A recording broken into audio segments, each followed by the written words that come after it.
Nah, baik Bapak Ibu sekalian, sekarang kita sudah tiba di kitab Ayub pasal yang ke-12. Kitab Ayub pasal yang ke-12, saya akan membacakan buat Bapak Ibu sekalian dari ayat yang keempat. Ayub pasal 12, ayat yang keempat, demikian bunyi firman Tuhan, aku menjadi tertawaan sesamaku. Aku yang mendapat jawaban dari Allah bila aku berseru kepadanya. Orang yang benar dan saleh menjadi tertawaan. Nah, Bapak Ibu sekalian, Ayub sebagai orang yang percaya kepada Tuhan, bahkan sudah ditegaskan bahwa Ayub adalah seorang yang benar dan saleh, dijadikan bahan tertawaan oleh para pengejek-pengejek, ya, khususnya ketika Ayub ada di dalam kesulitan dan kesukaran dalam hidup ini. Nah, Bapak Ibu sekalian, sebagai orang percaya, ada kalanya kita ini dijadikan bahan tertawaan buat orang lain. Maka itu Bapak Ibu sekalian, ketika orang-orang lain itu mentertawakan iman kita kepada Kristus, kita hendaknya jangan heran, ya.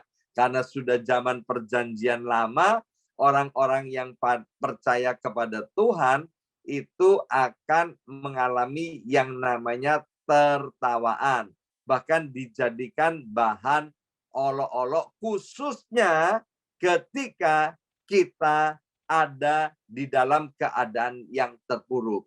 Nah, bagaimana ketika kita menghadapi orang-orang yang mengejek kita?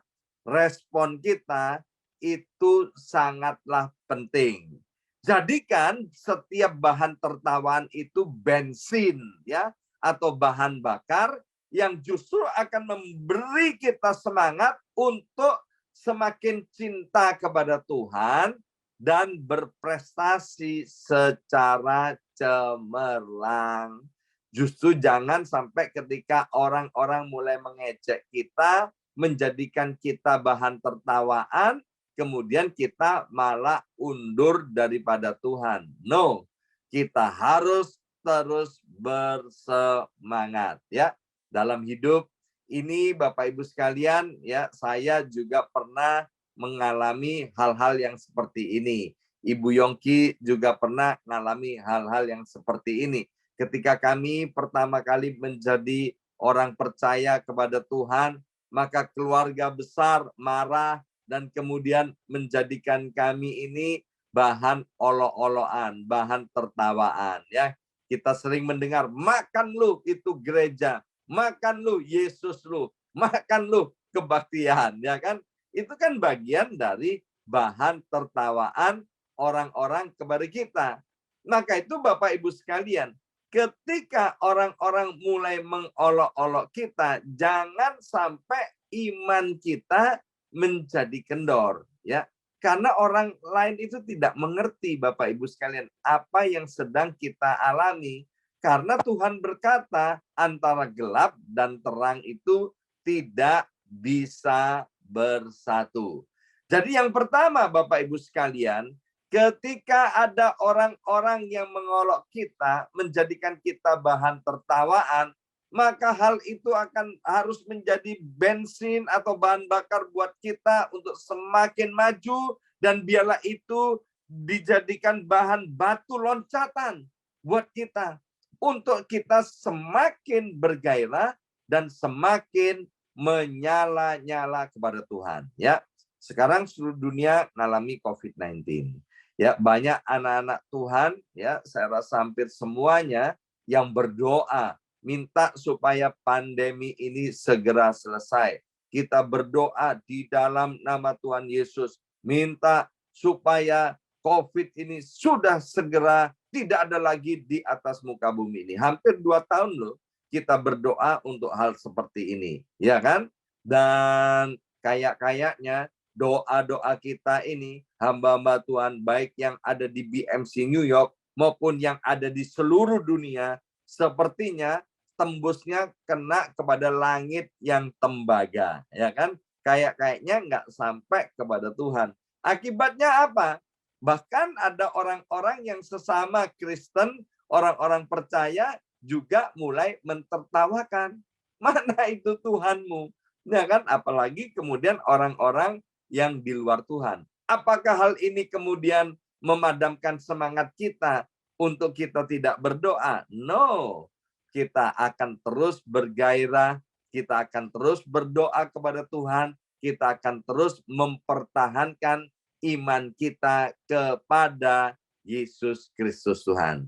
Kalau masih ingat peristiwa yang dialami oleh Sadrak, Mesak, Abednego, ya kan? Sadrak, Mesak, Abednego kemudian mau dimasukkan ke dapur perapian yang menyala-nyala, hidupnya dalam keadaan terancam. Tapi apakah Sadrak, Mesak, Abednego kemudian semangatnya kendor di dalam Tuhan? Tidak. Semangat daripada Sadrak, Mesak, Abednego terus menyala-nyala dan dia menunjukkan iman kepercayaannya kepada Tuhan itu benar-benar punya iman yang teguh. Itu pelajaran yang pertama, Bapak Ibu sekalian.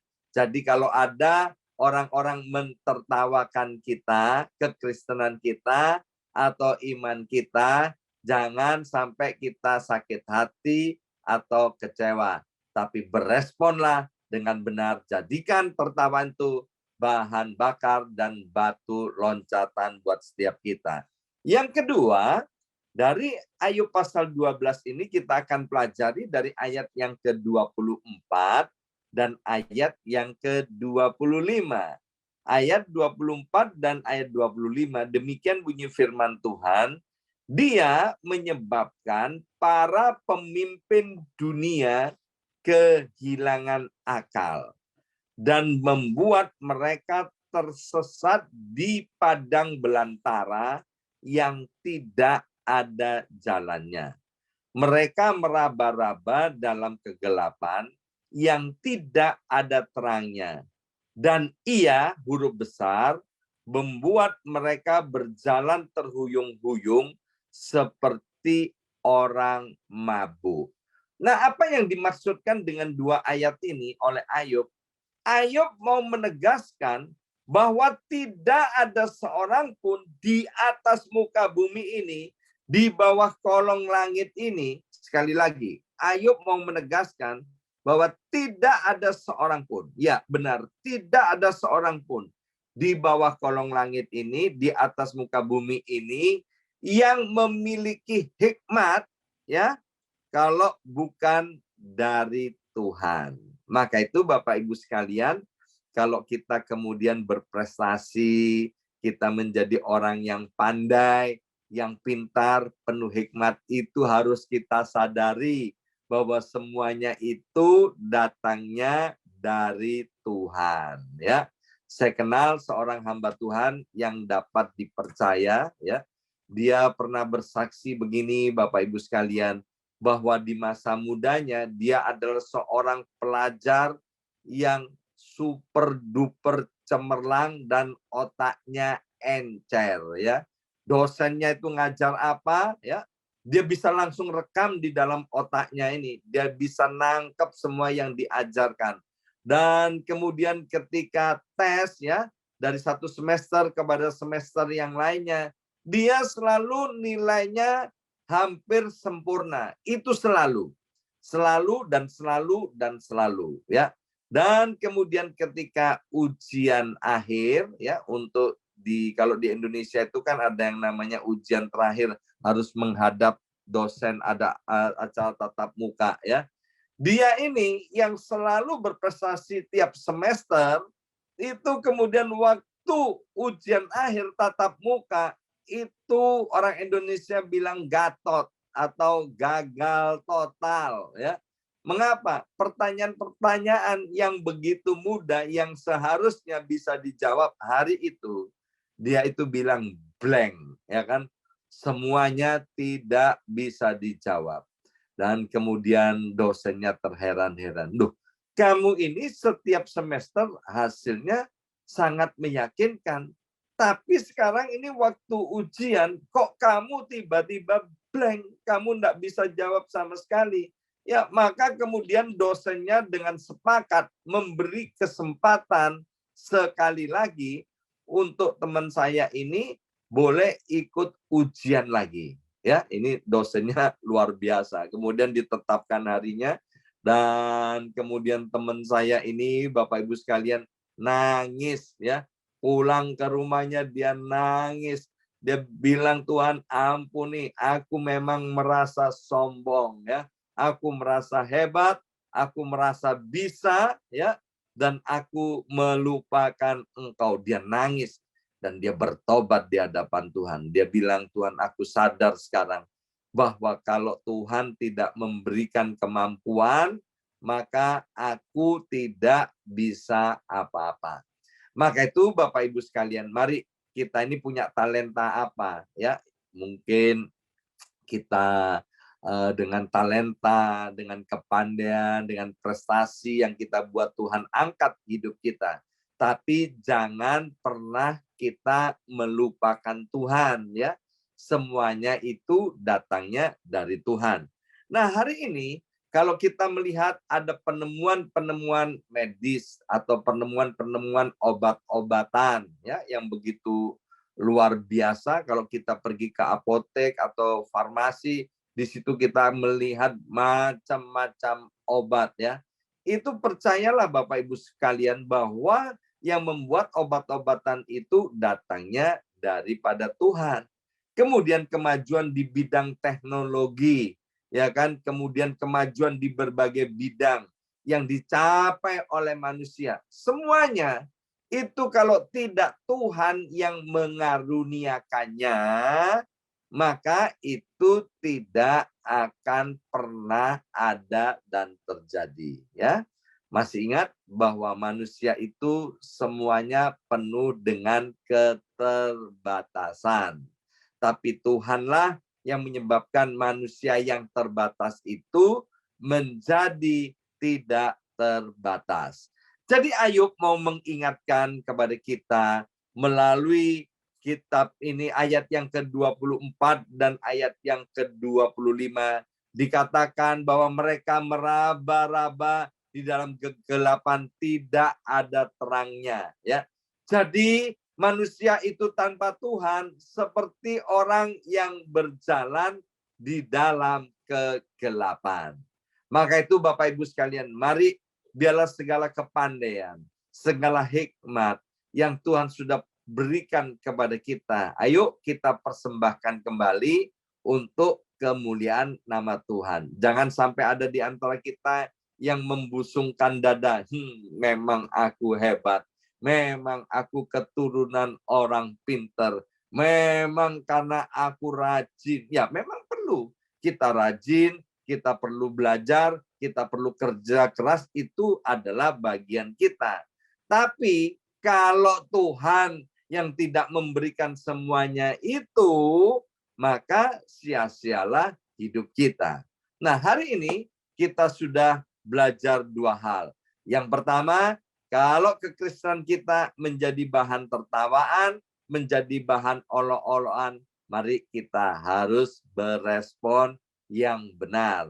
Apa? Respon benar harus tetap semangat kepada Tuhan. Ketika Ayub menjadi bahan olokan, itu dalam keadaan yang terpuruk, tidak punya daya, tidak punya harta, tidak punya orang-orang yang mendukung, bahkan teman-temannya sendiri mengolok-olok Ayub, tapi Ayub tidak putus asa. Yang kedua, ya kita harus menyadari bahwa segala kepandaian, hikmat, talenta itu semuanya datang daripada Tuhan dan oleh Tuhan. Maka itu harus dipersembahkan untuk kemuliaan nama Tuhan. Amin. Mari kita berdoa. Berkati kebenaran firman Tuhan ini, materaikan ya Abba ya Bapa. Biarlah nanti kalau kami berjumpa dengan orang-orang yang mengolok-olok kami tahu bagaimana cara beresponnya. Kami harus tetap semangat di dalam Tuhan dan berprestasi dengan cemerlang. Yang kedua Bapa, anugerah setiap kami kerendahan hati, untuk kami mempersembahkan dan mengembalikan segala kepandaian, prestasi yang kami capai itu untuk kemuliaan nama Tuhan. Sebab semuanya datangnya daripada Tuhan saja. Kami mengamenkan hal ini.